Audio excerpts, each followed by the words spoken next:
नमस्कार मंडळी, कशा आहात तुम्ही? बरेच असतील तर माझ्या डेली व्लॉगमध्ये तुमचं खूप खूप स्वागत आहे.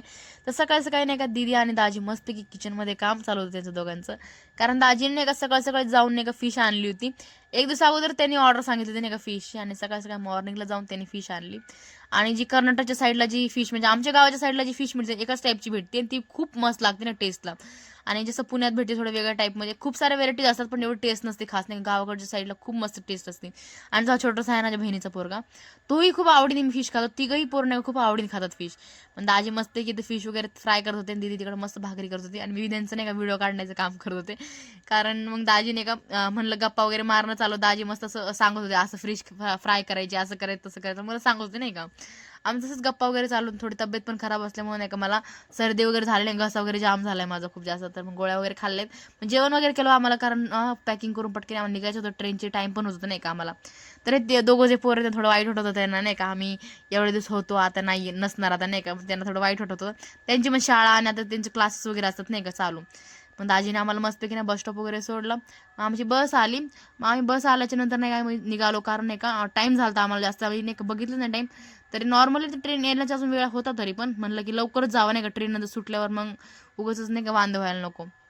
मग आम्ही निघालो. इथं मस्तपैकी नाही का भाताची लागवण केली होती. मग हे नाही का व्ह्यूज आता ह्या साईडला भाताची लागवण, काही जागेवर नाही का फुलाचं वगैरे. मग पुढे गेल्याच्या नंतर धरणच्या इथं नाही का पूर्ण पाणी, पूर्ण पूर्ण काहीच नव्हतं नाही का, पूर्ण माती वगैरे आणि दगड वगैरे दिसत होतं. पूर्ण पाणी नाही का खाली होतं एकदम ह्या साईडला. मग आम्ही नाही का बस स्टॉपला वगैरे पोहोचलो. बस स्टॉपला वगैरे पोहोचल्याच्या नंतर नाही का रिक्षा वगैरे घेतली, कारण आम्हाला स्टेशनला जायचं होतं. तिकडनं जाऊन नाही का मस्तपैकी आम्ही पटकेने नाही का स्टेशनला पोहोचलो आणि मग बसलो आम्ही निवांत. आणि 1-1.5 तास होता आम्हाला ट्रेन यायला, तरी आम्ही घाई करू नये का लवकरच आलो, कारण आम्हाला नंतर टाइम नको व्हायला म्हणून. मग माझी मोठी मम्मी नाही का एका साईडला उन्हात जाऊन बसली, कारण नाही का थंडी होतं नाही का. मग आम्ही उन्हात पण बसायचो आणि थंडीत पण बसायचो. आमची ट्रेन आली, ट्रेनमध्ये मस्तपैकी बसलो वगैरे. मग आम्ही निघालो संध्याकाळचा नाही का. सनसेटचा व्ह्यू पण खूप भारी होता. म्हणजे नाही का मग आमच्या टेरेसवर खूप भारी सनसेटचा व्ह्यू होता नाही का. मला सनसेटचा व्ह्यू असं बघितलं खूप भारी वाटतं नाही का असं. पण ट्रेनमधनं पण एकदम मस्त सनसेटचा व्ह्यू घेतला. मग बघता बघता नाही का सोलापूरही आलं नाही का. मग सोलापूर स्टेशनवरून नंतर आम्ही पुणे स्टेशनलाही पोहोचलो होतो. मग थोडं अलीकडच नाही का ट्रेन थांबवली आमची. मग ट्रेन नाही का जेव्हा नाही का ज्या टाइम असतं त्या टाइमवरच पोहोचवते. मग मग पुणे स्टेशनला उतरून वगैरे आम्ही बस वगैरे पकडली. मग घरी जाण्यासाठी निघालो, कारण घरून कुणाला बोलवलं नव्हतं आणि एसीची ट्रेन बस असल्यामुळे नाही का मला खूप त्रास होतो नाही का. म्हणून मी पूर्ण नाही का डोक्यावर वगैरे बांधून घेतलं मस्तपैकी. मग घरी जाण्यासाठी रिक्षातनं गेलो घरी.